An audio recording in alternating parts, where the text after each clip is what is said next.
साथियों नमस्कार। मैं गणेश शर्मा एथिक एजुटेक में आप सभी का स्वागत करता हूं, अभिनंदन करता हूं। साथियों, आज हम बात करने जा रहे हैं इकाई 3 के राज्य के अन्य स्वतंत्र आयोगों के बारे में। हमने संवैधानिक संगठनों के बारे में बात कर ली, हमने गैर संवैधानिक संगठनों के बारे में बात कर ली, लेकिन हमारे राज्य में कुछ ऐसे संगठन भी हैं जो संवैधानिक न होते हुए भी, कानूनी न होते हुए भी राज्य सरकार या तृणमूल सरकार से स्वतंत्र होकर कार्य करते हैं। तो ऐसे कौन से संगठन हैं जिनके बारे में हम बातचीत करें? तो सबसे पहले हम बात करें कि इस अध्याय के उद्देश्य में जब आप पढ़ेंगे तो हमने अध्याय के उद्देश्य बताए हैं।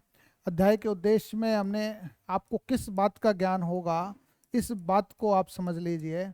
ज्ञान किसका होगा? आप बोर्ड के बारे में, आप आयोग के बारे में, आप ब्यूरो के बारे में, आप निगम के बारे में, आप कंपनी के बारे में, आप न्यास के बारे में, आप सहकारी समितियों के बारे में, आप होल्डिंग कंपनियों के बारे में, आप विभागीय कंपनियों के बारे में जान सकेंगे। इसके बारे में हमने इस अध्याय में बात की है। समझ की बात करें तो हम साथियों, समझ की स्थिति है कि आप अंडरस्टैंडिंग लेवल ये होगा कि जब आप इनमें अंतर करना सीख जाएंगे, इनमें तुलना करने सीख जाएंगे, तो आपको समझ विकसित हो जाएगी। तीसरी बात, हम ज्ञानोपयोग की बात करें साथियों।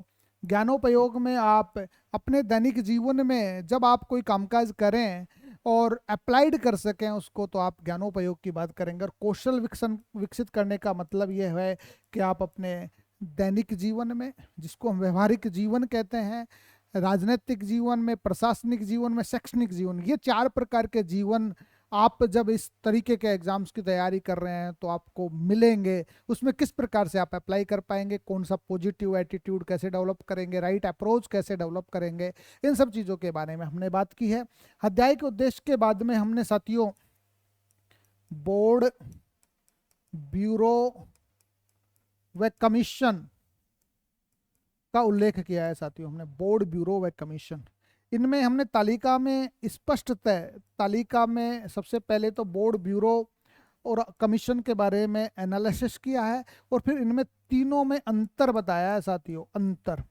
और राज्य में कौन कौन से ऐसे बोर्ड हैं, कौन से ब्यूरो हैं और कौन से कमीशन हैं, ये कामकाज कर रहे हैं, उनके बताए हैं। फिर प्रमुख संगठन कौन कौन से हैं, इन सब चीज़ों के बारे में हमने बात की है। जैसे हम बात करें ब्यूरो की, तो ब्यूरो में आपके एंटी करप्शन ब्यूरो है, आपके स्टेट क्राइम रिकॉर्ड ब्यूरो है, आपके ब्यूरो ऑफ इन्वेस्टमेंट है।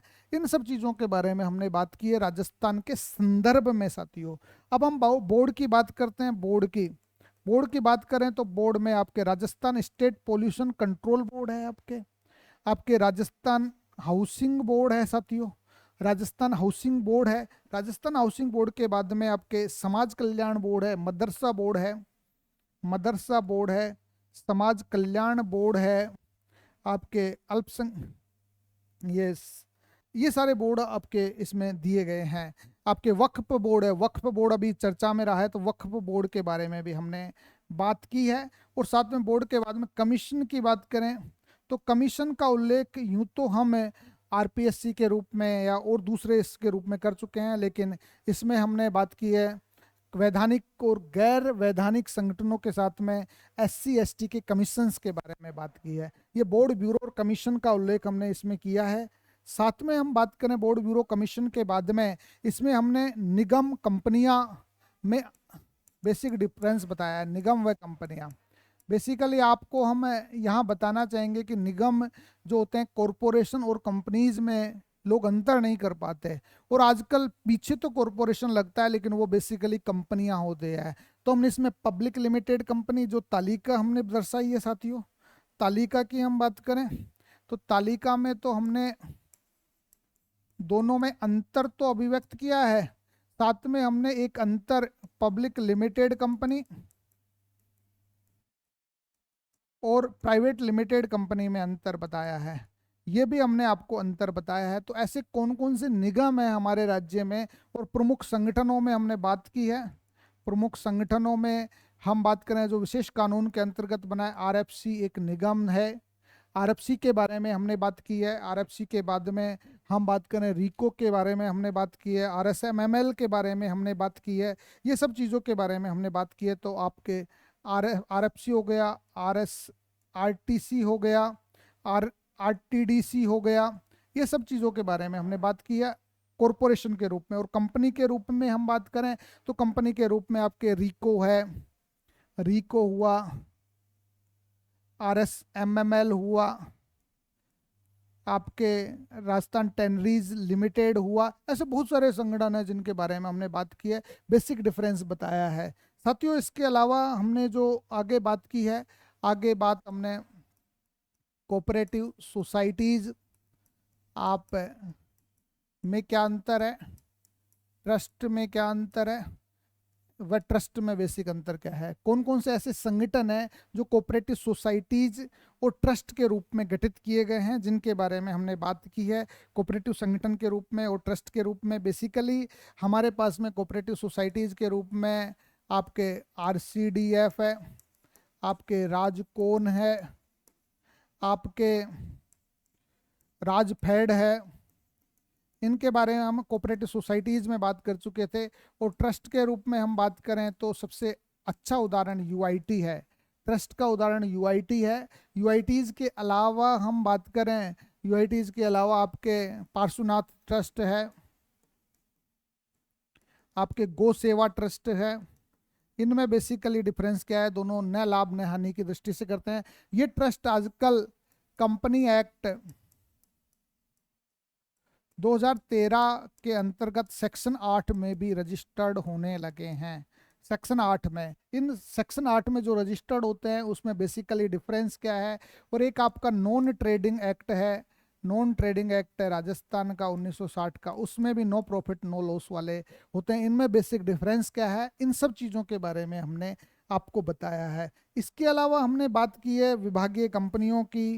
विभागीय कंपनी कौन कौन सी है आपकी, विभागीय उपक्रम कौन कौन से हैं, और साथ में ज्वाइंट वेंचर कौन कौन से हैं। ज्वाइंट वेंचर जिसको हम होल्डिंग कंपनियां कहते हैं, होल्डिंग कंपनियां। ज्वाइंट वेंचर की अवधारणा तो यूँ समझे कि अभी कोई ज्वाइंट वेंचर्स अभी फिलहाल उसमें नहीं है, लेकिन आपको हम बात बताएं कि स्टेट केमिकल वर्क्स है डीडवाना का, केमिकल वर्क्स विभागीय कंपनी हुआ करता था। और आपके विभागीय क्रम्स में लवण वर्क्स है, ये हो गया। इससे पहले RVUNL राजस्थान विद्युत उत्पादन निगम लिमिटेड भी विभागीय उपक्रम के रूप में काम करता था, गजेटेड ऑफिसर्स इनके होते थे। लेकिन ज्वाइंट वेंचर्स की हम बात करें कि सरकार के द्वारा, ये सरकार व अन्य कंपनियों का ज्वाइंट वेंचर है। इनके बारे में अंतर बताया तो कौन कौन से हैं आपके ज्वाइंट वेंचर्स के रूप में। इन ज्वाइंट वेंचर्स के रूप में आप बात करेंगे तो सबसे अच्छा उदाहरण RRPCL का, राजस्थान रिफाइनरी पेट्रोकेमिकल लिमिटेड, जो HPCL और गवर्नमेंट ऑफ राजस्थान का ज्वाइंट वेंचर है। हम रिडकोर की बात करें, रिडकोर आपका बेसिकली रिडकोर राजस्थान सरकार, गवर्नमेंट ऑफ राजस्थान और IL&FS का ज्वाइंट वेंचर है। इन सब के बारे में हमने चर्चा आपके बोर्ड, ब्यूरो, आयोग और अन्य स्वतंत्र संगठनों के रूप में किया है। इसके अलावा हमारा अध्याय सार है, उसको आप पढ़ लेंगे तो आपको बेसिक डिफरेंस, इन सब चीज़ों में अंतर पैदा हो जाएगा। वस्तुनिष्ठ प्रश्न हमारे अलग अलग आयामों से दिए गए हैं, उनको आप पढ़ेंगे तो जो परीक्षा में आने वाले प्रश्न है उसको ठीक कर पाएंगे। वर्णनात्मक प्रश्न ऐसे हैं, जब आप इसको पढ़ लेंगे तो आपकी समझ विकसित होगी और आप कैसे भी सवाल किसी भी रूप में आ जाएं तो आप बता सकेंगे। तो ये था हमारा अन्य स्वतंत्र निकायों के बारे में। कैसा लगा आपको ये हमारा टॉपिक, ज़रूर बताइएगा और देखते रहिएगा एथिका एजुटेक। और मैं आपसे निवेदन करना चाहूँगा कि हमारी जो किताब है राजस्थान के राज व्यवस्था, जिसके ग्राफिकल व्यूज़ हम आपको वीडियोज़ के माध्यम से उपलब्ध करा रहे हैं, ये 7 तारीख को लॉन्च हो रही है। 7 तारीख के बाद में राजस्थान के पूरे बाज़ारों में उपलब्ध हो जाएगी, इसलिए इस किताब को ज़रूर खरीदिएगा और आगामी जो RS की परीक्षा है उसमें ये काफ़ी महत्वपूर्ण सिद्ध होगी। तो देखते रहिएगा एथिका एजुटेक। धन्यवाद।